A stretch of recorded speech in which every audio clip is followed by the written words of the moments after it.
ಕೈಗೊಳ್ಳುತ್ತಿದ್ದೇವೆ. ಪೂಜೆ ಹಾಗೂ ಪ್ರಸಾದ ತರಬೇಕಾದರೂ ಸಾರ್ವಜನಿಕರಿರುವಾಗ ಔಷಧಿ ಕೊಡುತ್ತಾರೆ.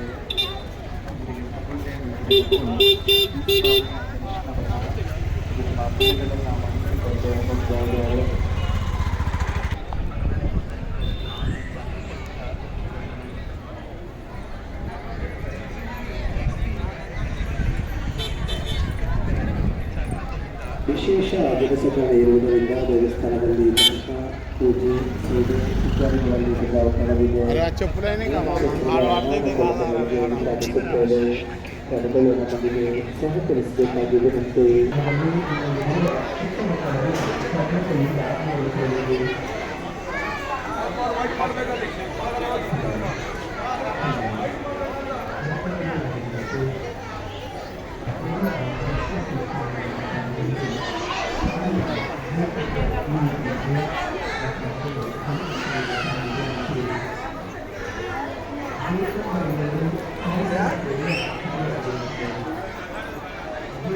ಸಾಯಂಕಾಲ 4 ಗಂಟೆ ಆಗ್ತದೆ. ಸಾಯಂಕಾಲ 4 ಗಂಟೆ ದರ್ಶನ ನೀಡಿದೆ.